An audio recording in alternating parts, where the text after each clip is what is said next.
శ్రీమాత్రే నమః. Jhansi trending shorts ఛానల్కు స్వాగతం. మీరు గనక మన ఛానల్ని మొదటిసారి చూస్తున్నట్లయితే ప్లీజ్ సబ్స్క్రైబ్ చేసుకోండి. మరిన్ని డివోషనల్ స్టోరీస్ కోసం మన ఛానల్ని అందరికీ షేర్ చేయడం మర్చిపోవద్దు. ఈ వీడియో కనుక మీకు నచ్చినట్లయితే ప్లీజ్ ఒక లైక్ అయితే ఇవ్వండి. సనాతన ధర్మంలో గురువుకి వేసినంత పెద్దపీట ఈశ్వరుడికి కూడా లేదు అని నేనంటే నేను ఏమీ దాన్ని ఈశ్వరుడి యొక్క తత్వాన్ని తక్కువ చేసి మాట్లాడిన వాడను కాను. ఎందుచేత అంటే గురుర్ బ్రహ్మ గురుర్ విష్ణు గురుర్దేవో మహేశ్వర గురు సాక్షాత్ పరబ్రహ్మ తస్మై శ్రీ గురవే నమః అని ఆ గురువులకి తాను అనుభవించేటటువంటి సమస్త ఐశ్వర్యము కూడా వారి వలన కలిగినటువంటి అనుగ్రహమే అన్న బుద్ధితో చక్రవర్తులు కూడా అనుభవించేవారు. ఈ దేశంలో గురువులకి ఇయ్యబడినంత గౌరవం ఎవ్వరికీ ఇయ్యబడలేదు. ఆ గురువు సర్వకాలములయందు స్వార్థమును పరిత్యజించినటువంటి వాడై శిష్యోద్ధరణ కోసమని కేవలముగా పరబ్రహ్మమునందు తాను రమిస్తూ జీవితాన్ని గడిపేవాడు. ఈశ్వరుడికి చేసిన సేవ గొప్పదా, గురువుకి చేసినటువంటి సేవ గొప్పదా అన్న ప్రశ్న వేస్తే ఈశ్వరుడికి చేసిన సేవ కన్నా గురువుకి చేసినటువంటి సేవయే గొప్పది. ఎన్నో సందర్భాల్లో దాన్ని ఈశ్వరుడు నిరూపించాడు. నేను కూడా అటువంటి మహాభాగవతులు గురువులైనటువంటి వాళ్ళు ఎవరున్నారో అటువంటి వాళ్ళ పాదములు కడిగి ఆ పాదములు కడిగినటువంటి నీటిని నేను తాగి లక్ష్మీదేవి మీద చల్లుతూ ఉంటాను అని చెప్పాడు. మీరు కుచేలోపాఖ్యానంలో చూద్దురు గాని కుచేలుణ్ణి ఎలా ఆదరించి చూపిస్తాడో. సరే, అందుచేత గురువులకు ఉన్నటువంటి ప్రాధాన్యం అంత గొప్పది. గురువుకి చేసినటువంటి సేవ అలాగే ఉంటుంది. అందుకే మనకి ఒక మాట ఉంది, ఒక గమ్మత్తైన మాట, వ్యోమవత్వ్యాప్త దేహాయ దక్షిణామూర్తయే నమః. ఆకాశం ఎంతవరకు పరివ్యాప్తమై ఉంటుందో గురువు కూడా ఆత్మస్థితి చేత అంతటా నిండిపోయి ఉంటాడు. అటువంటి గురువుకి పంచెల చాపు నీయగలిగినటువంటి శాలెవాడు ఎక్కడుంటాడు? కాబట్టి గురువుకి ఇది ఇచ్చాను అది ఇచ్చాను అనడం వల్ల గురువు తృప్తి చెందడు. నిజానికి దేని వలన తృప్తి చెందుతాడు అంటే గురువుకి చేయగలిగినటువంటి మర్యాద ఒక్కటే. ఏమిటా మర్యాద అంటే గురువుకి శుశ్రూష చేయడమే. అంతకు మించినటువంటి మర్యాద ఇంకేం ఉండదు. ఆయన కూడా ఏమీ ఆపేక్ష ఉండదు ఆయనకి. అటువంటి గురువుకి చేసినటువంటి ఉపకారము అంత గొప్ప స్థితిని తీసుకొస్తుంది. గురువు పట్ల అమర్యాదగా ప్రవర్తించడం కూడా అనేకమైనటువంటి కష్టాలను తీసుకొస్తుంది. అది సామాన్యమైనటువంటి మనుష్యుడు అనుకోండి, పర్వాలేదు. కానీ దేవతలైనా సరే గురువు పట్ల అపచారం చేస్తే మాత్రం వారు తప్పుకోలేరు, చాలా క్లేశపడవలసి వస్తుంది. ఈ విషయాన్ని, గురువుల యొక్క వైభవాన్ని, గురువులు ఎంత స్వార్థత్యాగంతో ఉంటారో, వారు ఎంత శక్తివంతులై ఉంటారో, నిరంతరము ఈశ్వరుడికి ప్రణిపాతం చేస్తూ ఆత్మానుభవ సిద్ధులై ఎలా రమిస్తూ ఉంటారో చూపించేటటువంటి కొన్ని బలవత్తరమైనటువంటి ఆఖ్యానములను వ్యాసుడు శ్రీమద్భాగవతమునందు పొందుపరచారు. అటువంటి ఆఖ్యానములలో ఒక పరమ పవిత్రమైనటువంటి ఆఖ్యానాన్ని ఇవాళ మనం చెప్పుకోకపోతున్నాం. ఒకానొక సమయంలో ఇంద్రుడు ఒక పెద్ద సభని తీర్చి ఉన్నాడు. ఆ సభకి అశ్వినీ దేవతలు వచ్చారు, యక్ష గంధర్వ కిన్నెర కింపురుషాదులు వచ్చారు, ఎందరో పెద్దలు వచ్చారు. వీరందరూ అక్కడ నిలబడి ఉండగా అప్సరసలు సేవిస్తూ ఇంద్రుడు సముచితమైనటువంటి సింహాసనం మీద కూర్చున్నాడు. అందరూ ఇంద్రుడిని సేవించేవారు తప్ప ఇంద్రుడి చేత సేవింపబడవలసినటువంటి వారు ఆ సభలో లేరు. అంటే ఆ గురువు యొక్క వైభవము ప్రకాశించి నా చేత మాట్లాడింపచేస్తాను. మా గురువుగారి అనుగ్రహం నా యందు ఆలోచించగలిగిన శక్తిగా పరిణమించింది. మా గురువుగారి ఆశీర్వచనం నన్ను ఇవాళ ఒక 4 విషయాలు ప్రస్తావన చేయగలిగినటువంటి శక్తిగా ఉన్నది. ఈశ్వరుడు కరచరణాదులతో కదిలి వచ్చిన రోజున నేను అదృష్టవంతుడినే సాకార దర్శనమును పొందగలిగితే, కానీ నిరంతరము నా పాలిట ఈశ్వరుడి కన్నా ఎక్కువై నాకు దర్శనమిచ్చి నన్ను ఆశీర్వదించగలిగినది ఎవరు? నా గురువులే. ఆ గురువు కనపడ్డారనుకోండి, ప్రణిపాతం చెయ్యవలసిందే. ఆ గురువులకి కూడా మళ్ళీ ఒక వరుస ఏర్పాటు చేసింది. పార్వతీదేవితో పరమశివుడు అంటాడు, సూచక గురువు అని మనకు ఒకరు ఉంటారు. సూచక గురువు అంటే చిన్నతనంలో పాఠం చెప్పినవారు. సూచక గురువు కనపడితే లేచి నమస్కారం చెయ్యాలి. సూచక గురువు కన్నా గొప్పవారెవరు అంటే వాచక గురువు. వాచక గురువు అంటే ఒక ఆశ్రమాన్ని నిర్మాణం చేసినప్పుడు మనం లోపలికి వెళ్ళగానే దాంట్లో నియమాలు చెప్తారు. ఒక్కొక్క చోట ధర్మాధికారి అని పిలుస్తూ ఉంటారు. అయ్యా, ఈ ఆశ్రమంలో మీరు ఇలా ప్రవేశించాల్సి ఉంటుంది, ఇక్కడిక్కడ ఇలా దర్శనం చెయ్యాలి, ఈ ఆశ్రమానికి కట్టుబాటు ఉంటుంది అని చెప్తారు. వారిని వాచక గురువు అంటారు. వీరిద్దరికన్నా గొప్పవారు ఒకరు ఉంటారు, వారిని బోధక గురువు అంటారు. వారు మంత్రోపదేశం చేసినటువంటి గురువు. వారు వయస్సులో మనకన్నా చిన్నవారైనా మంత్రోపదేశం చేసిన గురువు కనపడినా సరే ప్రణిపాతం చెయ్యాలి నేల మీద పడి. అందుకని బోధక గురువు. బోధక గురువు కన్నా గొప్పవారెవరు? పరమగురువు. పరమగురువు అంటే ఒక చంద్రశేఖర పరమాచార్య స్వామి వంటి మహాపురుషులు. అటువంటి మహాపురుషుడు వచ్చారనుకోండి, బోధక గురువులందరూ కూడా లేచి నమస్కారం చేస్తారు. పరమగురువు ఐదవ వాణ్ణి కూడా శాస్త్రం గురువుగా నిర్ణయించింది, కానీ ఎప్పుడూ అటువంటి గురువుని ఆశ్రయించకూడదు, అటువంటి గురువు దగ్గర ఏవీ ఉపదేశాలు తీసుకోకూడదు. కానీ ఆయన్ని గురువే అంటారు. ఎవరైనా నిషిద్ధ గురువు, ఉండకూడని గురువు. ఎవరైనా ఉగ్ర పూజలు మొదలైనటువంటివి నేర్పడం, అక్కర్లేనటువంటి విషయాలు, సరే దాని గురించి నేను అసలు ఎక్కువ ప్రస్తావన చేయను, దాని పేరే నిషిద్ధ గురువు కనుక. అందుకని ఐదుగురిగా పరమశివుడు పార్వతీదేవికి తెలియచేస్తాడు. చేత గురువు యొక్క వైభవము అంత గొప్పగా ఉంటుంది. నేను ఒక్క మాట చెప్తే మీరు తొందరగా దాన్ని గ్రహించగలుగుతారని నేను అనుకుంటున్నాను. బ్రహ్మస్థానే కృతం పాపం విష్ణుస్థానే విముచ్యతి. ఒక్కటే పరబ్రహ్మస్వరూపమైన అది సృష్టి స్థితి లయలు చెయ్యడంలో బ్రహ్మ విష్ణు మహేశ్వరులుగా భాషిస్తూ ఉంటుంది. బ్రహ్మస్థానే కృతం పాపం విష్ణుస్థానే విముచ్యతి. ఎప్పుడైనా చతుర్ముఖ బ్రహ్మగారి స్థానమనందు అపచారం జరిగితే శ్రీ మహావిష్ణువు యొక్క మూర్తికి నమస్కరిస్తే పోతుంది. విష్ణుస్థానే కృతం పాపం శివస్థానే విముచ్యతి. జ్ఞానదాత కాబట్టి విష్ణువునందు జరిగినటువంటి అపచారాన్ని పరమశివుడు పరిహరిస్తాడు. విష్ణుస్థానే కృతం పాపం శివస్థానే విముచ్యతి. శివస్థానే కృతం పాపం గురుస్థానే విముచ్యతి. శివుడి దగ్గర ఏదైనా అపచారం జరిగితే గురువుకి నమస్కారం చేసి గురువుకి క్షమార్పణ చేస్తే గురువు తీయగలడు. ఇంకా తర్వాత చెప్పలేదు. అంటే నీవు చెయ్యకూడని అపచారం ఏది? అసలు గురువు జోలికి వెళ్ళకూడదు, గురువు మనస్సు బాధ పెట్టకూడదు. గురువుకి ఏమి అపచారం చెయ్యక్కర్లేదండి. నీ ప్రవర్తన చేత గురువు మనస్సు ఖేదపడింది అనుకోండి, దానికి ఇంకా ఉత్తర జన్మ వరకు ఆపరు. అది విచిత్రం. గురువుకున్న గొప్పతనం ఏమిటంటే, గురువు పట్ల జరిగినటువంటి అమర్యాదకి ఫలితాన్ని ఇవ్వడానికి ఈ జన్మకి పుర్రె మీద రాశాం కదా, వచ్చే జన్మలో చూద్దామని చూపించరు. సజ్జ ఫలితమునిచ్చేస్తుంది. ఉత్తర క్షణములో కీడు ప్రారంభమైపోతుంది అంతే. మళ్ళీ ఎవరు తీయాలి దాన్ని? మళ్ళీ గురువుగారే అనుగ్రహించాలంతే. మళ్ళీ గురువుగారు అనుగ్రహించేంత వరకు ఈశ్వరుడు కూడా జోక్యం చేసుకోడు ఇంకా గురువుల విషయంలో. ఒక గురువుకి సమాజంలో ఉండేటటువంటి స్థానము అంత సమున్నతమైనటువంటిదై ఉంటుంది. ఆ గురువు ఎలా ఉంటాడు అంటే, మీకు ఇవాళ ఆఖ్యానాలు వినండి, గురువుల యొక్క వైభవాన్ని ప్రకాశింపచేసేటటువంటి ఒక మహత్తరమైనటువంటి విషయాన్ని ప్రతిపాదన చేస్తాడు వ్యాసభగవానుడు. అది అంతర్లీనంగా మీరు మనస్సులో పెట్టుకుని ఇప్పుడు నేను చెప్పబోయేటటువంటి ఆఖ్యానాన్ని శ్రవణం చెయ్యండి. ఒకానొకనాడు ఇంద్రుడు సభ తీర్చి ఉన్నాడు. సభలో అందరూ కూర్చునున్నారు. అందరూ ఇంద్రుణ్ణి సేవించవలసిన వారే, అందరూ ఇంద్రుని గౌరవించవలసిన వారే. అటువంటి వారు సభలో ఉన్నారు. ఇటువంటి సభ నడుస్తూ ఉండగా ఇంద్రుడు కించిత్ అహంకారమును పొంది ఉన్నాడు. ఎందుచేత? ఇంతమంది నాకు నమస్కారం పెడుతున్నారు, ఇంతమంది నన్ను సేవిస్తున్నారు, నేను ఎంత గొప్పవాణ్ణో అన్న భావన మనస్సులో బయలుదేరింది. తానింత గొప్పవాడవడానికి కారణమైనటువంటి గురువు కనపడినా లేస్తాడా అన్నది అనుమానమే. అహంకారపు పొర కమ్మింది. ఇప్పుడు ఈ అజ్ఞానాన్ని తీసేయాలి, జ్ఞానాన్ని భాషింపచెయ్యాలి. ఇవన్నీ ఎవరు చెయ్యాలి? గురువే చెయ్యాలి. ఆశ్చర్యకరంగా ఆ సభలోకి గురుతర ధర్మక్రియనయ గురుడు, మరున్మంత్ర విషయ గురుడు, వచ శ్రీగురుడు, సమస్తామరణ గురుడు, గురుండరుగుదించె కొల్వునకు నృపా. పోతన గారు అన్నారు, తాను ఏ బ్రహ్మమును అనుభవించాడో దాన్ని వాక్కుల చేత చెప్పి ఉద్ధరించగలిగిన వాడు, ఎవరి ఆశీర్వచన బలం చేత దేవతలందరూ కూడా ఇవాళ అమరులయ్యారో అటువంటి స్థితిని వాళ్ళకి కల్పించినటువంటి మహాపురుషుడైనటువంటి బృహస్పతి సభలోకి విజయం చేస్తున్నారు. ఇంద్రుడు చూశాడు.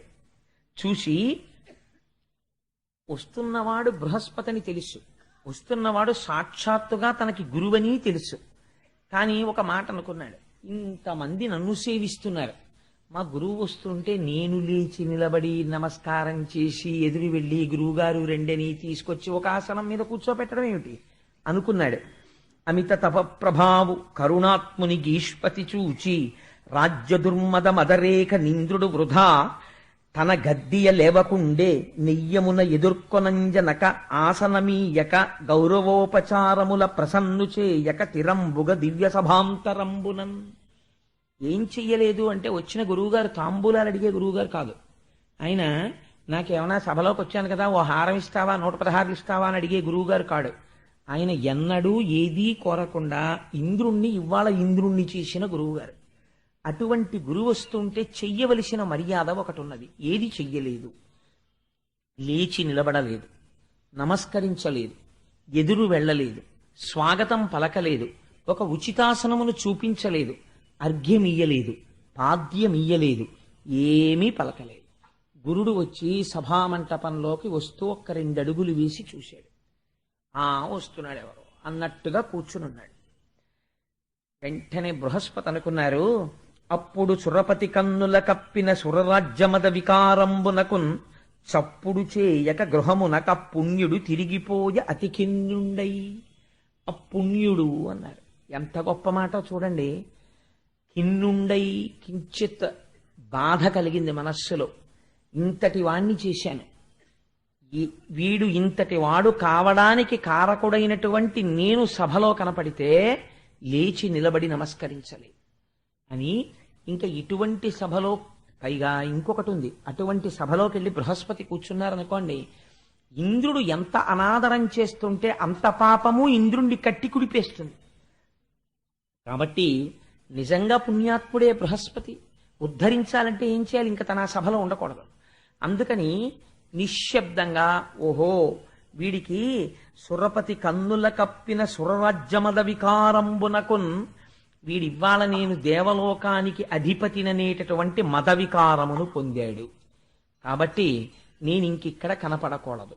దీని గురించి రామకృష్ణ పరమహంస చాలా గొప్ప విషయం చెప్తారండి. సాధారణంగా దేని వల్ల పోతుంది గురువుల పట్ల మర్యాద అంటే, ఒకటి అధికారం వల్ల పోతుంది.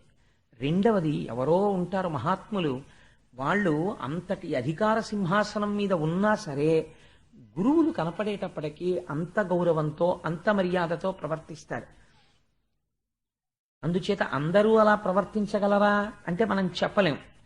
కేవలం గురువు పట్ల అమర్యాదతో ప్రవర్తించి వినాశనాన్ని తెచ్చుకుంటారు.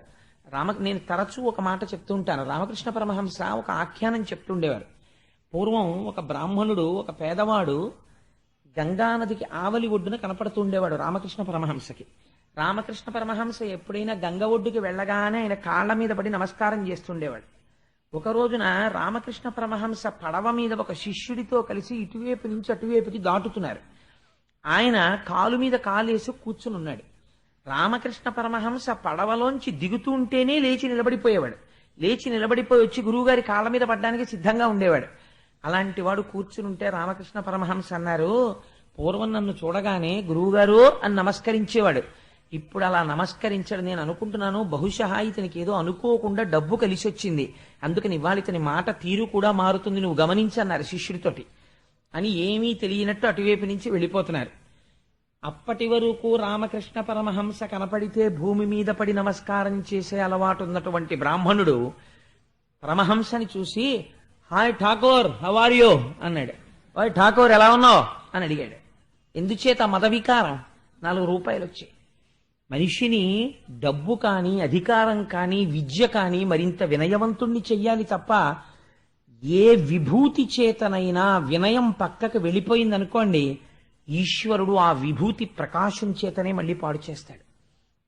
అందుచేత అహంకారం అన్నది పొడసూపకూడదు. పరమ వినయంతో ఉండాలి. గురువులైనా అంతే, ఆ వినయంతో ఉండవలసిందే. అందుకే ఎంత చమత్కారంగా ఉంటుందంటే, నాకు ఒకసారి రామకృష్ణ పరమహంస పేరు మొదలు పెడితే ఇంకా నాకు వారే జ్ఞాపకానికి వస్తుంటారు. ఒకసారి పరమహంస ఒక మాట చెప్తారు, డబ్బు మనిషిని ఎంత మారుస్తుంది అంటే, ఒక చిల్లు జేబు ఉన్నటువంటి వ్యక్తి ఒకనాడు అలా వెళ్ళిపోతుంటే జేబులోంచి 1 రూపాయి కాసు జారి కింద పడింది. అక్కడ ఒక కన్నంలో కప్పు ఉంది. ఆ కప్పు ఏం చేసుకుంటుంది? రూపాయి. దానికి దొరికింది ఆ రూపాయి. రూపాయి దొరకగానే దాంట్లో మార్పు వచ్చేసింది ఆ కప్పలో. అటువైపు నుంచి రాజుగారు మదపుటేనుగు మీద వస్తున్నాడు, భద్రగజం మీద వస్తుంటే చేతిలో రూపాయి ఉంది కదా కప్పకి, అది లేచి నిలబడి కాలెత్తి, ఏ మర్యాద లేదా, రూపాయి ఉంది, పో పక్కకి, పో పక్కకంది. ఎవరిని? భద్రగజాన్ని. ఎందుకు? రూపాయి చేతిలో ఉంది. ఆ కప్ప ఏనుగు యొక్క పాదం కింద పడి పచ్చడైపోయింది. ఒక రూపాయి అంత వికారాన్ని తీసుకొచ్చేస్తుంది, అంత అహంకారాన్ని తీసుకొచ్చేస్తుంది. అది ఎప్పటికి పోతుందో. పరమహంస ఎంత దారుణంగా చెప్పారో తెలుసా అండి? నేను నేను నేను అంటాడు. ఈ నేను నేను నేను అన్న వికారం పోవడానికిట ఈశ్వరుడు పశువు కింద పుట్టిస్తాట. పుట్టిస్తే వీడు బతికినన్నాళ్ళు కంఠం మీద పెద్ద పుండు వేస్తుంది. ఆ పుండు, ఆ బండి లాగించేవాడు ఏం చేస్తాడంటే ప్రయత్నపూర్వకంగా పుండుని 2 చేతులతో పట్టుకుని దాన్ని ఇలా పక్కలకి ఒత్తిగిలించి దాని మీద కాడి పెడతాడు, పెట్టి బండి తోలుతుంటాడు. ఆ నడుస్తున్నప్పుడు మెడ మీద చర్మం ఇలా ఇలా ఊగుతూ ఈ పుండు కాడి కిందకు వస్తూ ఉంటుంది. ఆగితే నడుము మీద కొడతాడు, ఆగకపోతే పుండు కాడి కిందకు వస్తుంది. ఆ పుండు నలిగిపోయి కన్నుల నీరు కారుస్తూ అలాగే కొన్ని గంటలు బండి లాగుతుంది. లాగి లాగి లాగి లాగి పడుకుంటుంది. పోక ఎక్కడికందదో అక్కడికొచ్చి ఎద్దు పుండు కాకికి నిప్పా అని పేరు.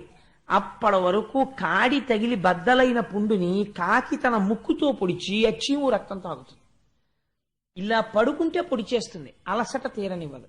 ఇన్ని కష్టాలు పడితే వృద్ధాప్యం వచ్చిన తర్వాత దాన్ని చంపేస్తాడు. చంపేసి తోలు ఎక్కలాగేసి దప్పు చేసి నిప్పు దగ్గర పెట్టి కాల్చి దాన్ని కొడతారు. కొడితే అప్పుడు అది డామ్ డామ్ డామ్, ఇంకా చప్పుడే, ఇంకా నిశ్శబ్దం రాలేదు.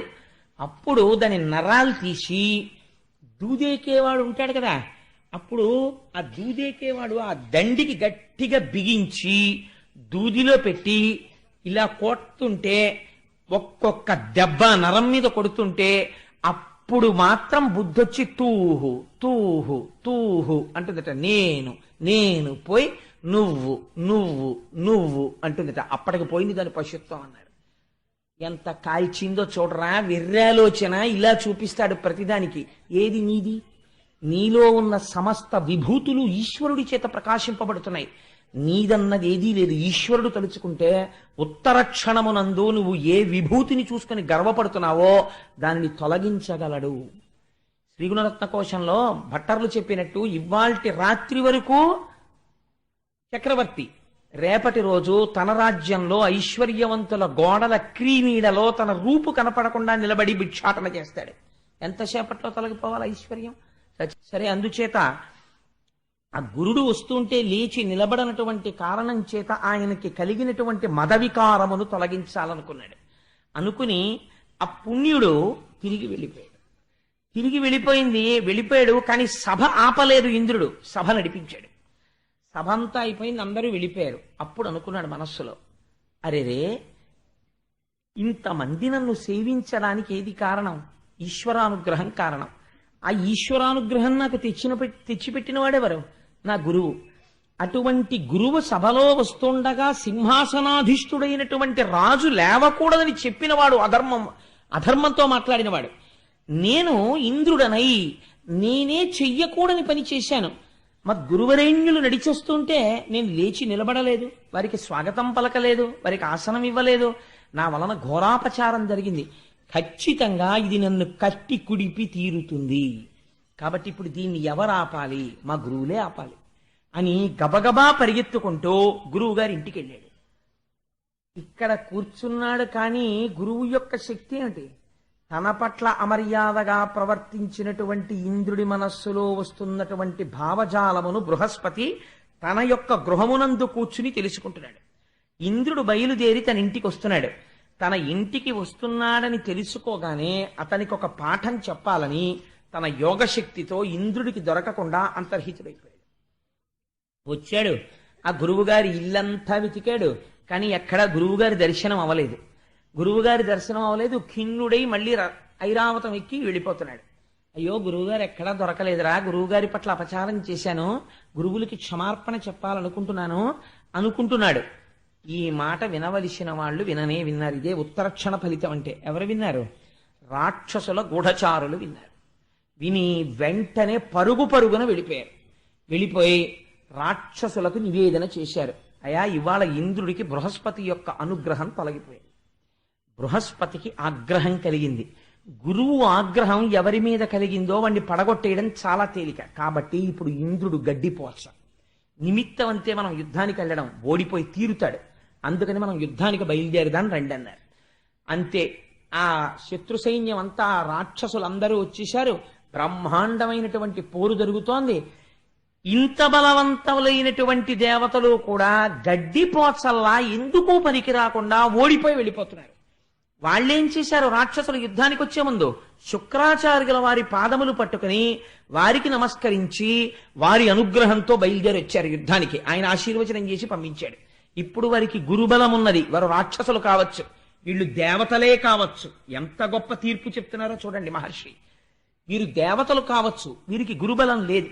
వాడు ఇంద్రుడే కావచ్చు, అశ్విని దేవతలు కావచ్చు, దిక్పాలురు కావచ్చు, ఇవాళ గురుబలం లేదు. అందుచేత వీరు ఓడిపోతున్నారు. ఓడిపోయారు. అమరావతిని రాక్షసులు స్వాధీనం చేసుకున్నారు. ఇంద్రాదులు భయపడి చతుర్ముఖ బ్రహ్మగారి దగ్గరికి పరిగెత్తి, అయ్యా, కనీ విని తెలియనటువంటి విడ్డూరం, కొన్ని సంవత్సరములు పోరాడుకున్నాం, మాకు ఓటమి తెలియదు. అటువంటిది నిన్నను బృహస్పతి గారికి కోపం వచ్చి వెళ్ళిపోయారు సభలోంచి. ఇవాళ అమరావతి పోయింది. ఉత్తర క్షణంలో నేను రాజ్య భ్రష్టుడనైపోయాను, సింహాసన భ్రష్టుడనైపోయాను. దేని మీద కూర్చుని వీళ్ళందరూ నా వాళ్ళని గౌరవింపబడ్డానో వాళ్ళ ఎదుటనే ఈ ఇంద్రుడు చేతకాని వాడు ఓడిపోయాడు, మన నాయకుడు అనిపించుకుని తిరిగి వచ్చేశాను. దీనికి అంతటికీ కారణం నేను బృహస్పతిని అవమానించడమే అని అనుకుంటున్నాను.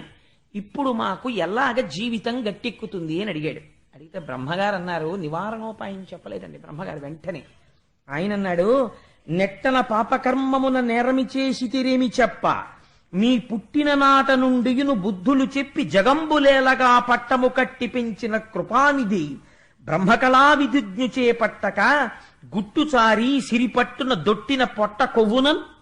ఎంత గొప్ప మాట అడిగాడో చూడండి చతుర్ముఖ బ్రహ్మగారు. మీరు పుట్టినప్పటి నుంచి మీకు మరణం లేదని మీరు సంతోషపడిపోతున్నారు, అమృతం దాగామని. పుట్టినప్పటి నుంచి మహానుభావుడు బ్రహ్మ విద్యా నిపుణుడై అంతటా ఈశ్వరుణ్ణి చూస్తూ తన కోసమని కాకుండా మహాత్యాగి అయి మీకందరికీ ఈ సుస్థిరమైన స్థానములను కల్పించాడు. అటువంటి మహాపురుషుణ్ణి ఎలా గౌరవించాలో మీకు చేత కాలేదంటే కొవ్వుతో నిండింది ఇవ్వాల. అందుకే మీరు సింహాసన భ్రష్టులయ్యారు. ఏ గురువు మీ పట్ల ఆగ్రహాన్ని చూపించాడో చతుర్ముఖ బ్రహ్మగారే తలుచుకుంటే ఒక్కసారి బృహస్పతిని ప్రార్థన చేసి పిలవగలరు. కానీ గురువు పట్ల ఆయన చూపించిన మర్యాద చూడండి. సాధారణంగా ఒక రాక్షసుడు యుద్ధానికి వస్తే వెంటనే తన నివారణోపాయమునకు శ్రీ మహావిష్ణువుని ఆశ్రయింపచేస్తారు బ్రహ్మగారు. ఆశ్రయింపచేయలేదు, ఆయన అలా చెప్పలేదు. ఎంత గమ్మత్తైనటువంటి మాట్లాడంటే, మీకు దేని వలన రాజ్యము పోయినది మీరు బాగా ఎరిక కలిగైందా అంటే, అయ్యా మా బుద్ధి వచ్చిందండి, గురువు గారి అనుగ్రహం పోయింది, ఉత్తర క్షణం ఐశ్వర్యం పోయింది. కాబట్టి ఇప్పుడు మీకేం ఉండాలి? గురువుల అనుగ్రహం ఉండాలి. గురువు అనుగ్రహం ఎక్కడి నుంచి వస్తుంది? గురువు గారిలోంచే వస్తుంది. రమణ మహర్షి ఎంత గొప్ప మాట చెప్పారండి. నిజంగా ఒక తెలిసి తెలియని వాడు అడిగితే అడిగి ఉండవచ్చు, కానీ ఎంత గొప్ప జవాబు వచ్చిందో చూడండి. రమణుల దగ్గరికి వెళ్ళి అన్నాడు, మీకు సర్కోమా పుట్టింది, మీకు బెంగలేదు, ఎందుకంటే నేను శరీరం కాదంటారు. పుండుకి పుండు పుట్టింది అంటారు. చావు వస్తుంది, నాకు చావు లేదు, శరీరానికి వస్తుంది అంటారు. మీరు నోరు విప్పి ఏమీ మాట్లాడరు, మీరెవ్వరికీ ఏం ఉపదేశం చేయరు, మీరెవ్వరితో పూజలు చేయించరు, మీరెప్పుడూ అరుణాచలం కొండెక్కి కూర్చుని మీలో మీరు రమించిపోతుంటారు. ఎప్పుడైనా మీకు మాట్లాడాలనిపిస్తే మాట్లాడతారు. మాట్లాడేటప్పుడు ఎంతమంది ఉన్నారని మీరు చూడరు, మీరు ఎవరిని ఉద్ధరించాలనుకుంటున్నారో వాళ్ళతో మాట్లాడతారంతే. కాబట్టి మీ వలన ఏమిటి ప్రయోజనం ప్రపంచానికి అని అడిగితే రమణ మహర్షి అన్నారు, ఒక నవ్వు నవ్వి, గురువు శరీరములో ఉండడం వల్ల ఎవరికి అనుగ్రహం అంటే శిష్యులకే. ఎందుకని? గురువు తాను శరీరము కాదు అని స్థిరముగా తెలుసుకున్నవాడు. కాబట్టి శరీరము పడిపోతే గురువు శోకించడు, తృణప్రాయంగా శరీరాన్ని వదిలిపెట్టేస్తాడు. కానీ ఆ గురువు శరీరంలో లేకపోవడం వల్ల ఎవరు నష్టపోతున్నారు? శిష్యులు నష్టపోతున్నారు. ఎందుకని? శరీరములో లేడు కనుక ఆ గురువు ఉపదేశం చెయ్యడం కుదరదు. కాబట్టి గురువు ఎందుకుంటాడు శరీరంలో? గురువు శరీరంలో ఉండడం వల్ల ఎవరికి ప్రయోజనము? శిష్యులకే ప్రయోజనము. లోక ప్రయోజనము శిష్యుల వలననే ప్రసరిస్తుంది. ఒక సూరి నాగమ్మ గారు మహాతల్లి ఆవిడ చేసిన సేవ ఎవరు చేశారండి ఈ ప్రపంచానికి? ఎప్పుడు మాట్లాడతారో తెలియనటువంటి రమణ మహర్షి వెనకాతల తిరుగుతూ ఆయన నోరు విప్పి మాట్లాడితే ఏ సందర్భంలో మాట్లాడారో ఏం మాట్లాడారో గబగబా రాసుకుని ఉత్తరం రాసి అన్నగారికి పోస్ట్ చేసేవారు. ఆ అన్నగారు ఎంత ప్రాజ్ఞుడో! నా చెల్లెలు నాకింత గొప్పగా ఉత్తరాలు రాస్తోందని ఆ ఉత్తరాలన్నీ దాచారు. రమణ మహర్షి శరీరం వదిలిపెట్టిన తర్వాత సూరి నాగమ్మ గారు వాళ్ళ అన్నయ్య గారికి డేట్ వేసి రాసినటువంటి లేఖలే రమణులు ఏం మాట్లాడారు అన్నదానికి మనకు ఆధారాలు అయ్యాయి. అవే సూరి నాగమ్మ గారి లేఖలు అన్న రూపంలో 3 వాల్యూమ్స్ 4 వాల్యూమ్స్ వాటి రూపంలో రమణుల యొక్క సమస్త జ్ఞాన బోధ మనకు అందేటటువంటి అదృష్టం కలిగింది. కాబట్టి గురువు శరీరములో ఉండడం ఎవరికి ప్రయోజనం? శిష్యులకే ప్రయోజనం అంతే. గురువు శరీరము వదిలిపెట్టాడు, ఎవరు నష్టపోయారు? శిష్యులే నష్టపోయారు అంతే. అందుచేత అటువంటి గురువు ఇప్పుడు మీకు కనపడకుండా వెళ్ళిపోయాడు. కాబట్టి ఇప్పుడు గురువు లేడు. బ్రహ్మగారు తలుచుకుంటే బృహస్పతిని మళ్ళీ పిలవలేరా అండి? అలా పిలిచి నచ్చ చెప్పి కూర్చోపెట్టి చెయ్యకూడదు. ఒక విషయం సమాజంలో ఉన్న వాళ్ళు తెలుసుకోవాలి. గురువు గారు అని పిలిచారనుకోండి, ఎవరినన్నా మీరు పిలిస్తే గురువు గారు మీరు ఎక్కడికో పిలిచారు, నేను రాలేను అన్నారు, ఇంకక్కడతో నోరు మూసుకు కూర్చోవాలి. అంతేకాని నువ్వు గురువు అని పిలిచి 10 మాటలు వెంటపడి కారెక్కుతుంటే, ఆఫీసులో ఉంటే, ఇంట్లో ఉంటే, ఇంటికొచ్చి మీద పడి చెయ్యనన్న పనిని చెయ్యి అని వెంటపడిన వాడు పరమశత్రువు. వాడు నీకు శిష్యుడి రూపంలో తిరుగుతున్నటువంటి మేక వెనక తోడేలు. వాడన్నా మారాలి. వాడు మారకపోతే ఒకనాడు గురువు చెప్పేస్తాడు, ఇంకెప్పుడు నా కళ్ళ ముందు నువ్వు కనపడకని. అలా చెప్పిన రోజు వచ్చిందనుకోండి, వాడు ప్రమాదాన్ని కౌగిలించుకోవాల్సి ఉంటుంది. ఆ స్థితి తెచ్చుకోకూడదు. అందుకని ఒకసారి చెప్తే వినాలి, వినకపోతే వాడికే ప్రమాదం అది. అందుచేత గురువుల పట్ల మర్యాదగా ప్రవర్తించడం నేర్చుకోవాలి. అంతేకాని వారికి కోపం వచ్చేటట్టు ప్రవర్తించకూడదు. నువ్వా చెప్పగలిగిన వాడు ఆయన నీకు చెప్పింది వినాలా? ఆయన చెప్పింది నువ్వు వినడానికి వచ్చిన వాడు అయితే ఆయన చెప్పింది వినంతే. నువ్వేవాడు 10 మాటలు ఆయనకి చెప్పడానికి? నీకు ఆ గౌరవం లేదనమాట. లేదు కాబట్టి నువ్వు అలా ప్రవర్తిస్తున్నావు. కాబట్టి నువ్వు ఆయన ఆగ్రహానికి గురైతే ఉత్తర క్షణం ఆ కీడు పొందుతావు. ఆ కీడు పొందకుండా జాగ్రత్త పడవలసిన అవసరం ఉంటుంది శిష్యులు. సో నేను ఎందుకు చెప్తున్నానంటే ఈ మాట, ఇవాళ సమాజంలో నిజంగా గురువు పట్ల శిష్యుడు ఉండవలసినటువంటి మర్యాద తగ్గిపోతోంది. నేను కోటేశ్వరరావు ఎందుకు సడన్ గా అలా వాల్యూమ్ పెంచారు అని మీకు అనుమానం రావచ్చు. సమాజంలో ఉన్న పరిస్థితిలో నాకు ఒక్కొక్కసారి ఆ ప్రవర్తన ఎందుకు, ఇంక ఏమిటి తెలుసుకుంటున్నట్టు గురువులు వెనకాతలు తిరిగి రోజులు విని ఏమిటి నేర్చుకుంటున్నారు మీరు? నేర్చుకున్నది ఉంటే మీ నడుబడి ఎందుకు కనపడాలి, కనపడి సక్రమంగా ఉండాలి ప్రవర్తన. అందుచేత చెప్తున్నాను, మారడం అనేటటువంటిది చాలా అవసరం. మారని దానికి ఎన్ని విని ప్రయోజనం ఏముందండి? కాబట్టి ఆ మాట చతుర్ముఖ బ్రహ్మగారు గురువుని పిలిచి చెప్పకూడదు. ఎంత మర్యాద పాటించాడో చూడండి. బ్రహ్మగారంతటి వాడు పిలిచి, అయ్యా మీరు వాళ్ళందరూ బాధపడుతున్నారండి, మీరు వెళ్ళండి అని చెప్పలేదని. ఎంత మర్యాద ప్రవర్తించాడంటే, ప్రస్తుతం గురుస్థానం ఖాళీగా ఉండకూడదు. అందాక నేను మీకు ఒక అభయం ఇస్తున్నాను. మీరు ఏం చేస్తారంటే, వెళ్ళి ఒక గురువుని ఆశ్రయించి గురువు యొక్క అనుగ్రహమును పొందండి. ఆచార్య పురుషుడిగా ఉండడానికి అర్హుడైన వారెవరో వారి పాదములు పట్టుకోండి. అంటే వాళ్ళు అన్నారు, మాకేం తెలుసు, మేము ఎవరి పాదాలు పట్టుకుంటాం? గురువు పాదాలు పట్టుకుని రక్షింపబలవలసిన వాడు గురువు ఎలా ఉండాలో ఎలా నిర్ణయించుకుంటాడు? కాబట్టి మీరే సెలవిస్తే మేము అటువంటి మహాపురుషుడి యొక్క పాదములు పట్టుకుని మా గురువులు ప్రసన్నులయ్యేంత వరకు గురువుల యొక్క అనుగ్రహాన్ని పొందుతూ, వీళ్ళకి నడువడి తెలిసిందిరా అన్న రోజున మళ్ళీ మా గురువుల అనుగ్రహం మాకు కలుగుతుంది. అందుకని మీరు మా యందు సులభులై కారుణ్యమును ప్రసరించవలసినది, మాకొక గురువుని చూపించవలసినది అన్నారు. అంటే చతుర్ముఖ బ్రహ్మగారు అన్నారు, త్వష్ట ప్రజాపతి అనబడేటటువంటి ప్రజాపతికి ఒక కుమారుడు ఉన్నాడు. వరసకి ఆయన మీకన్నా చాలా చిన్నవాడు, కుమారుడి వరుస. కానీ ఆయన ఆత్మజ్ఞాని, బ్రహ్మజ్ఞాని, సర్వకాలముల యందు బ్రహ్మమునందు రమిస్తూ ఉంటాడు. అటువంటి మహాపురుషుణ్ణి మీరు సేవించి ఆచార్య పదవి యందు, గురు పదవి యందు కూర్చోపెడితే ఆయన యొక్క అనుగ్రహం చేత, ఆయన ఆశీర్వచనము చేత మళ్ళీ మీరు రాజ్య సంపదలను పొందగలరు. అందుకని మీరు వెళ్ళి ఆ త్వష్ట ప్రజాపతి యొక్క కుమారుడైనటువంటి విశ్వరూపుణ్ణి ప్రార్థన చెయ్యండి అన్నారు. అంటే వీళ్ళందరూ త్వష్ట ప్రజాపతి యొక్క కుమారుడైన విశ్వరూపుణ్ణి ఆశ్రయించారు. ఆ విశ్వరూపుడితో ఒక గమ్మత్తైనటువంటి పరిస్థితి ఉందండి. వారికి 3 ముఖములు ఉంటాయి. వారు యజ్ఞములో కూర్చుని ఉన్నప్పుడు ఒక ముఖంతో హవిస్సులు ఇచ్చినప్పుడు అన్నం తింటాడు, ఒక ముఖంతో సురాపానం చేస్తాడు. సురాపానం అంటే కళ్ళు తాగడం అనుకోకండి, అది దేవతల చేత ప్రసాదింపబడిన సురా అని ఒకటి ఉంటుంది, దాన్ని స్వీకరిస్తాడు. వేరొక ముఖంతో సోమరసాన్ని తాగుతాడు యజ్ఞంలో. ఈ 3 తాగే లక్షణం ఉన్నవాడు మహాబ్రహ్మజ్ఞాని, గొప్ప తపశ్శక్తి సంపన్నుడు. ఎన్నడూ ఎవరి దగ్గర చెయ్యి చాపి ఏదీ కావాలని కోరుకున్నవాడు కాడు. నిరంతరము ఈశ్వరుడు యొక్క శుశ్రూష చేసేటటువంటి లక్షణం ఉన్నవాడు. అటువంటి మహాపురుషుడు కనుక ఆ విశ్వరూపుడి దగ్గరికి వెళ్ళారు. వెళ్ళి విశ్వరూపుణ్ణి ప్రార్థన చేశారు. ఇప్పుడు వాళ్ళకి తెలిసొచ్చింది ఎలా ప్రవర్తించాలో, తప్పు దిద్దుకున్నారు.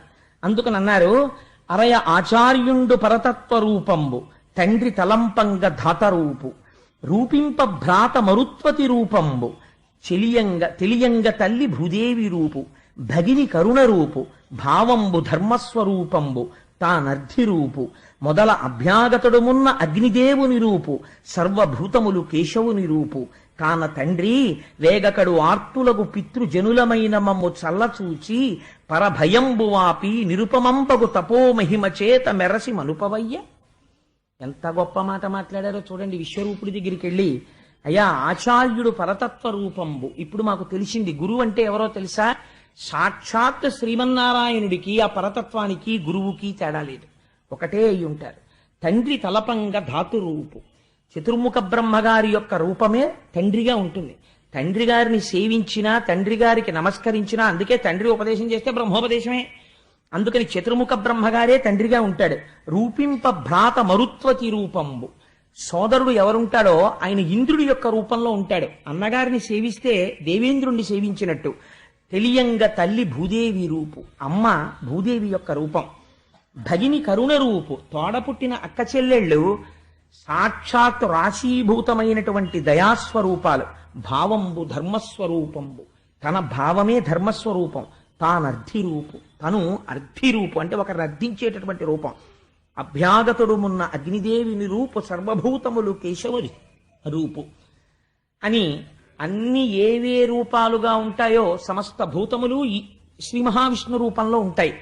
అందుకని నీకు మేము తండ్రుల వరస అవుతాం, ఎందుకంటే నువ్వు తష్ట ప్రజాపతి యొక్క కుమారుడవు, మేము దేవేంద్రాదులం. కానీ ఇవాళ నీలో ఉన్న జ్ఞానమును మేము గుర్తించాం. నువ్వు మాకన్నా చిన్నవాడివి, మా కొడుకు వరస, అందుకని నువ్వురా అని మేము అంటలేదు.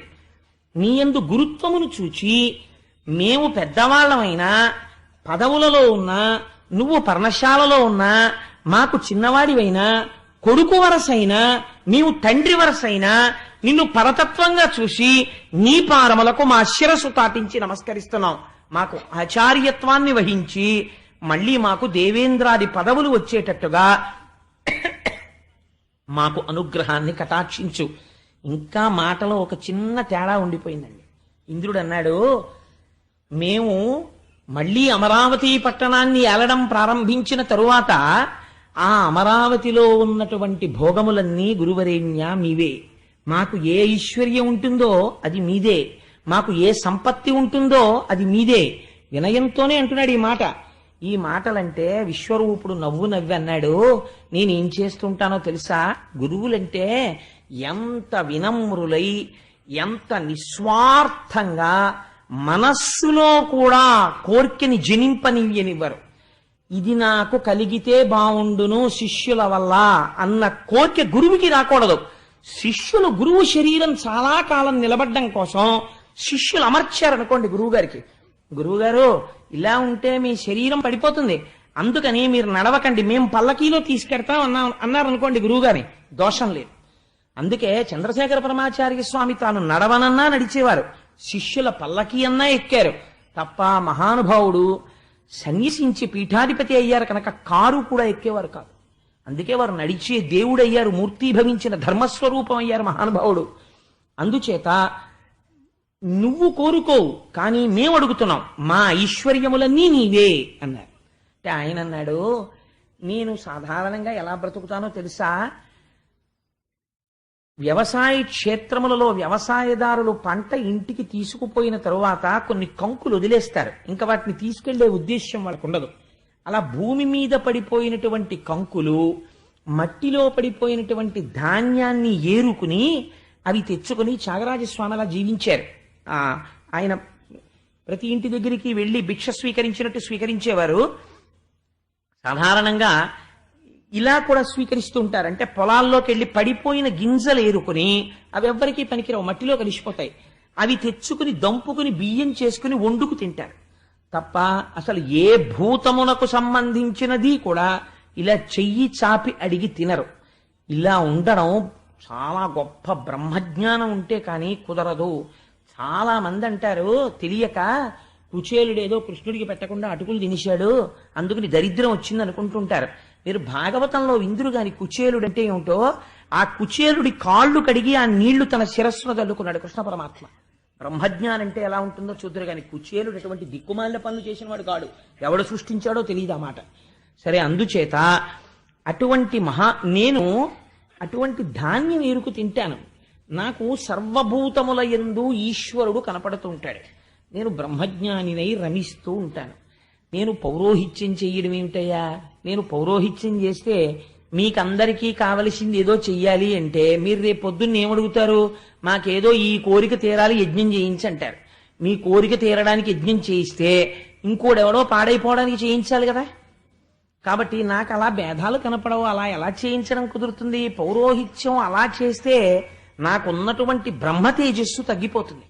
అందుకని నేను ఒకరి దగ్గర ఇలా చెయ్యి చాపి ద్రవ్యం పట్టుకోవడం కానీ లేకపోతే పౌరోహిత్యం చేయడం కానీ నేను చేయనే.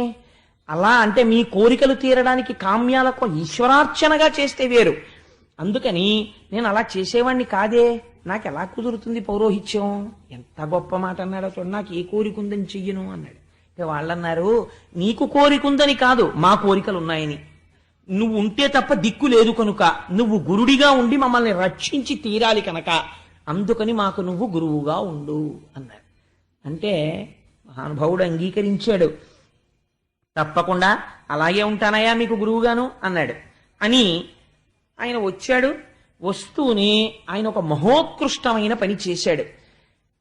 రాక్షసులకు ఇవాళ ఇంత శక్తి ఎక్కడ నుంచి వచ్చింది బేరీజ్ వేశాడు. ప్రపంచంలోనండి ఒక డ్యామ్ కట్టేటప్పుడు ఆ స్ట్రెంగ్త్ ఇవాల్యుయేట్ చేయగలిగిన వాడు ఉంటాడు. ఇన్ని ఫ్లోర్స్ అపార్ట్మెంట్ కట్టాలంటే ఎంత ఫౌండేషన్ వెయ్యాలి ఇవాల్యుయేట్ చేసేవాడు ఉంటాడు. కానీ మీరు ఒకటి చెప్పండి, ఒక మూర్తి ఉన్నది, ఆ మూర్తి కింద ఒక చక్రం ఉంది. ఆ చక్రము యొక్క కారణం చేత ఆ మూర్తి యందు విశేషమైన తేజస్సు ఉంది. అంత తేజస్సుని తట్టుకోగలిగినటువంటి తపశ్శక్తి, సత్యశక్తి ఈనాడు ప్రపంచంలో ఉన్న మనుష్యులకి లేదు. కాబట్టి వీళ్ళెళ్ళి ఆ మూర్తి ముందు నిలబడలేరు కనుక ఇటువంటి వాళ్ళందరి శక్తి ఎంత, మూర్తి యందు అధికమైపోయిన శక్తి ఎంత శక్తిని ఇప్పుడు మినహాయిస్తే వీళ్ళు తట్టుకోగలుగుతారు అన్నది లెక్క కట్టి ఆ మూర్తిలోంచి అంత శక్తిని తీసివేయగలిగినటువంటి శక్తి ఒకడికి ఉన్నదనుకోండి, అప్పుడు ఆయన ఎంతటి మహానుభావుడై ఉండాలి. అదే శంకరాచార్యుల వారు. శంకరాచార్య స్వామి చేసిన గొప్ప పని ఏమిటో తెలుసా అండి? అఖిలాండేశ్వరి క్షేత్రంలో జంబుకేశ్వరంలో అమ్మవారిది విశేషమైన తేజస్సు. అమ్మవారి ముందు వెళ్ళి నిలబడలేరని అమ్మవారిలో ఎక్కువైపోయిన శక్తిని మినహాయింపు చేసి తీసేసి దాన్ని ఇప్పుడు మళ్ళీ ఎక్కడ పెట్టాలి? అది తేజస్సు శక్తి, దాన్ని ఎక్కడ పెట్టినా శక్తిపాతం అవుతుంది, అందుని పెట్టకూడదు. అందుకని ఏం చెయ్యాలి అంటే భూమి మీద వెయ్యాలి శ్రీచక్రం. కానీ అది జంబుకేశ్వరం జలలింగం. మళ్ళీ అక్కడ వెయ్యకుండా ఎంత గమ్మత్తు చేశారంటే రత్నాలతో కుండలాలు తయారు చేసి అమ్మవారి కుండలాలు శ్రీచక్ర తాటంకములు పెట్టి ఈ శ్రీచక్రాల్లోకి అమ్మవారి యొక్క తేజస్సుని ఆ కుండలాల్లోకి పెట్టి ఆ కుండలాలు అమ్మవారి చెవులకి పెట్టారు. పెడితే ఇప్పుడు మీరు అమ్మవారి ముందు వెళ్ళి నిలబడి కుండలముల వంక చూస్తే ఒక అనుగ్రహం, అమ్మవారి వంక చూస్తే ఒక అనుగ్రహం. ఇలా శంకర భగవత్పాదులు కలియుగంలో సేవింపబడలేనంత తేజస్సున్న మూర్తులలోంచి కొంత తేజస్సుని మినహాయింపు చేశారు. అది ఎంత ఉత్కృష్టమైనటువంటి విషయం అండి, ఎవరు చెయ్యగలరు? శంకర భగవత్పాదాచార్యులు చేశారు ఈ దేశానికి అటువంటి సేవ. అందుకని ఇప్పుడు విశ్వరూపుడిది చేస్తున్నాడు. వాళ్ళు ఎంతటి తేజస్సు పొందారు, ఎక్కడ నుంచి పొందారు? శుక్రాచార్యుల వారి అనుగ్రహంలోంచి పొందారు. ఇప్పుడు దేవతలకి ఎంత శక్తి రావాలి, ఎంత శక్తి వస్తే ద్విగుణీకృత ఐశ్వర్యాన్ని ఇంద్రుడు పొందగలడు, రాక్షసుల్ని చంపగలడు. ఇది లెక్క కట్టడానికి ఆ తేజస్సుని గణించగలిగిన శక్తి ఇక్కడ ఉండాలి. అది ఆచార్య పదం అంటే, అది గురుత్వం అంటే, అది మహానుభావులకున్న శక్తి. ఇప్పుడు ఇంద్రుణ్ణి కూర్చోపెట్టి నారాయణ కవచాన్ని ఉపదేశం చేశాడు. నారాయణ కవచాన్ని ఉపదేశం చేసి ఒక గొప్ప మాట చెప్పాడు. ఏమయ్యా, నీకు నేను నారాయణ కవచాన్ని ఉపదేశం చేస్తున్నాను. అమ్మా, ఉపన్యాసం మధ్యలో అవన్నీ ఎందుకమ్మా, ఎందుకు తల్లి అవన్నీ? నారాయణ కవచాన్ని ఉపదేశం చేస్తుంటే ఆయన ఎంతో సంతోషించి ఆ నారాయణ కవచాన్ని ఉపదేశం స్వీకరించిన తరువాత ఒక మాట చెప్పాడు. ఇతపూర్వం ఈ నారాయణ కవచాన్ని కౌశికుడనబడేటటువంటి ఒక బ్రాహ్మణుడు ఉపదేశం పొందాడు. ఉపదేశం పొంది ఆయన ఒక ఎడారిలో తిరుగుతున్నాడు. ఆ ఎడారిలో తిరుగుతుండగా అక్కడే ప్రాణములను విడిచిపెట్టేశాడు. ఎలా? ఆ నారాయణ కవచాన్నే ఉపదేశం తీసుకుని తజ్ఞానము చేస్తూ ప్రాణములను విడిచిపెట్టాడు. విడిచిపెడితే ఆ నారాయణ కవచము యొక్క తేజస్సు ఏమైపోయింది అంటే ఆయన అస్థికలని పట్టేసింది. ఆయన అస్థి పంజరం ఆ ఎడారిలో ఇసుకలో పడిపోయి ఉండిపోయింది. ఉండిపోతే చిత్రరథుడు అనబడేటటువంటి గంధర్వుడు ఆకాశ మార్గంలో భార్యలతో కలిసి విమానంలో వెళ్ళిపోతున్నాడు. వెళ్ళిపోతుంటే ఎడారిలో పడిపోయి ఉన్నటువంటి ఈ అస్థి పంజరాన్ని విమానం దగ్గరకు వచ్చింది. దగ్గరకు రాగానే అది దాటడం మానేసి ఆ విమానం కింద పడిపోయింది. కింద పడిపోతే అందులోంచి గంధర్వుడు భార్యలతో బయటపడిపోయాడు. బయటపడిపోయి ఇదేమిటి అకస్మాత్తుగా విమానం భూమి మీద పడిపోయింది ఏమిటని తెల్లబోయాడు. ఈ సమయంలో ఒక మహానుభావుడు వాలకిల్యుడనేటటువంటి మహర్షి అక్కడికి వచ్చి, నీ విమానం పడిపోవడానికి కారణం ఏమిటో తెలుసా? నారాయణ కవచాన్ని ఉపదేశం తీసుకుని నారాయణ కవచాన్ని సశాస్త్రీయంగా ఉపాసన చేసినటువంటి ఒక మహాపురుషుడు కౌశికుడనేటటువంటి బ్రాహ్మణుడు ఇక్కడ ధ్యానంలో శరీరం వదిలిపెట్టాడు. ఆ కవచ ప్రభావము అస్థికలకి ఉండిపోయింది. ఆ అస్థికల నుంచి ఎవ్వరూ దాటి వెళ్ళలేరు, విమానంలోంచి కూడా వెళ్ళలేరు. కాబట్టి నువ్వు ఆ అస్థికలని తీసి మూట కట్టి దగ్గరలో ప్రవహిస్తున్న సరస్వతీ నదిలో నిమజ్జనం చేసి ఆ తదనంతరం నువ్వు స్నానం చేసి ఆచమనం చేసి మళ్లీ వచ్చి విమానం ఎక్కితే నీ విమానం కదులుతుందన్నాడు. అంటే అప్పుడు ఆ చిత్రరథుడు అక్కడ ఉన్నటువంటి ఎముకలన్నింటినీ ఏరి మూట కట్టి తాను తీసుకుని వెళ్లి సరస్వతీ నదిలో నిమజ్జనం చేసి స్నానం చేసి ఆచమనం చేసి వచ్చి రథం ఎక్కాడు. రథం అప్పుడు దాటి వెళ్ళింది. ఈ నారాయణ కవచానికి ఉన్న శక్తి అంత గొప్పదయా, నీకు ఉపదేశం చేస్తున్నాను, స్వీకరించు అని ఆ నారాయణ కవచాన్ని ఉపదేశం చేశారు. ఇంద్రుడు నారాయణ కవచాన్ని ఉపదేశం పొందాడు. నారాయణ కవచాన్ని ఎప్పుడైతే ఉపదేశం పొందాడో ఇప్పుడు శుక్రాచార్యుల వారు ఇచ్చినటువంటి శక్తి కన్నా ఇంద్రుడి యొక్క శక్తి ఎక్కువైంది. ఎక్కువ అంటే గురువుల అనుగ్రహం కలిగింది. రాక్షసులందరినీ ఓడించాడు. ఓడించి మళ్ళీ అమరావతిని స్వాధీనం చేసుకున్నాడు. స్వాధీనం చేసుకుని ఎంతో సంతోషంగా కాలం గడుపుతున్నాడు. మళ్ళీ సంతోషంగా కాలం గడిచిపోతోంది. ఒక మాట అన్నాడు కదండి, మా ఐశ్వర్యం అంతా నీదే అన్నాడు కదా. అంటే అప్పుడు మహానుభావుడు ఆయన అన్నాడు, విశ్వరూపుడు, గురుధనము కూర్పనేటికి గురుశిక్షం తగిలి మంత్ర కోవిదులై సద్గురు ధర్మ నిరతులేనియు గురువులకును శిష్యువరులే కూర్చిన ధనముల్. ఇప్పుడు మళ్ళీ అమరావతి వచ్చింది కదా, సింహాసనం అంతాను. మీతో మాట అన్నాను కదా, నాకున్న ఐశ్వర్యం అంతా మీదే అన్నాను కదా. మహానుభావ, మీ అనుగ్రహంతో నేను మళ్ళీ లోకాన్ని పొందాను, స్వర్గలోకాన్ని. కాబట్టి మీరు ఈ ఐశ్వర్యం అంతా అనుభవించవచ్చు అని. అంటే మీరు గమ్మత్తు చూడండి, నా వలన వాడు ఇంత ఐశ్వర్యాన్ని పొందాడని వాడి ఐశ్వర్యాన్ని అనుభవించే ప్రయత్నం గురువు చెయ్యడు. అందుకని ఆయన అన్నాడు విశ్వరూపుడు, ఓరి పిచ్చివాడా, శిష్యుల యొక్క ధనాన్ని తనదిగా మార్చుకుందామని, శిష్యుల ధనం తను తీసుకుందామని ప్రయత్నం గురువు చెయ్యడు. గురువు అంటే ఏమిటో తెలుసా? శిష్యులే గురువు యొక్క ఐశ్వర్యం. 4 మాటలు విని, గురువుగారు మీరు చెప్పిన మాటల వల్ల మా జీవితం మారింది అన్న శిష్యుడు ఎవడున్నాడో వాడురా గురువుకి ఐశ్వర్యం. తప్ప నీ ఐశ్వర్యం నాకెందుకు, అలా పుచ్చుకునేవాడిని నేను కాను, నాకు అక్కర్లేదన్నాడు. ఇది విశ్వరూపుడు అంటే.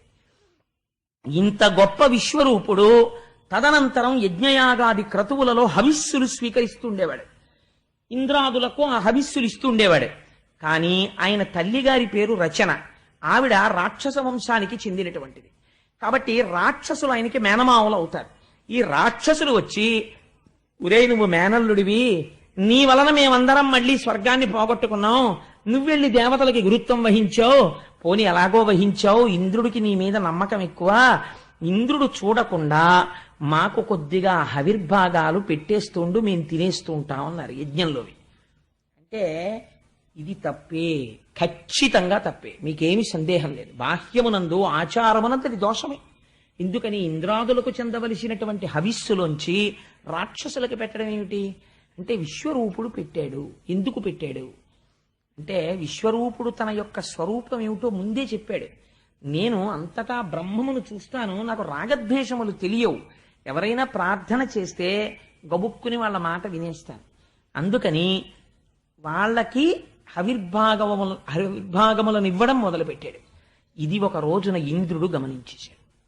అరే రే, యజ్ఞంలో మనకి రావలసిన హవిస్సులు రాక్షసులకు పెడుతున్నాడు విశ్వరూపుడు. ఉత్తర క్షణం యుక్తాయుక్త విచక్షణ కోల్పోయాడు. నేను ఈ పని చెయ్యొచ్చా అన్న ఆలోచన కూడా పోయింది.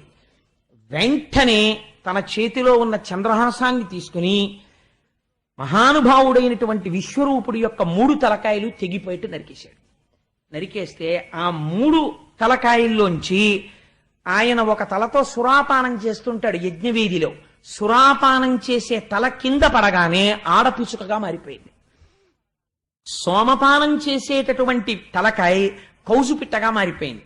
అన్నం తినేటటువంటి తలకాయ తీతూపిట్టగా మారిపోయింది. అందుకే ఇప్పటికీ తీతూపిట్ట అరిచింది అనుకోండి అమంగళం అండి అంటారు. ఎందుకో తెలుసా? ఆనాడు బ్రహ్మహత్య జరిగింది ఇంద్రుడి వలన. ఎవరు గురువుగా పెట్టుకున్నాడో ఆ గురువు తలకాయ కోసేశాడు. కోసేసినప్పుడు పడిపోయిన తలకాయే తీతూపిట్టయింది. ఆ తీతూపిట్ట అరుపు తెగిపోయి పడిపోయినటువంటి విశ్వరూపుడి యొక్క తలకాయ. అందుకని అలా తెగిపడిపోయినటువంటి గురువు తల, అటువంటి ఆ కూత వినపడితే అమంగళమని అది తొలగించడం ఎవరి వల్ల సాధ్యం అంటే ఒక్క కృష్ణ స్మరణము చేతనే పోతుంది. అందుకనే ఆ గోపాలకృష్ణుడే మా ఇంటి వాడే, వెన్న తింటాడే, తొందరగా రాడే అని ఒక జానపదుల పాట లాంటిది ఒకటి పాడుకుంటుంటారు. ఒక్కసారి కృష్ణుణ్ణి స్మరించుకుంటుంటారు మనసులో. కృష్ణ స్మరణం చెయ్యగానే ఆ తీతూపిట్ట యొక్క చప్పుడు, అది కూసిన కూత విని కృష్ణ స్మరణం చేయకపోతే అమంగళం కలుగుతుంది. కాబట్టి ఆ తీతూపిట్ట కూత వినగానే ఈ మాట చెప్తుంటారు ఒకసారి. అవి కూడా నిజంగానే అలాగే ఊరి బయట ఎక్కడో ఎగురుతుంటాయి తీతూపిట్టలు అవిని. సరే, ఇప్పుడు మనం వాటి గురించి పెద్ద అల్లరెందుకు గానండి. అందుకని ఆ 3 తలలు 3 పిట్టలయ్యి. ఈ 3 పిట్టలు కూస్తూ ఇంద్రుడి వెంట పడ్డాయి. ఎందుకనేది బ్రహ్మహత్యా పాతకం, గురుద్రోహం. గురువుని సంహరించాడు. వెంటనే బ్రహ్మహత్యా రూపాన్ని, బ్రహ్మహత్య యొక్క పాపము 3 పిట్టల రూపంలో పైకొచ్చింది.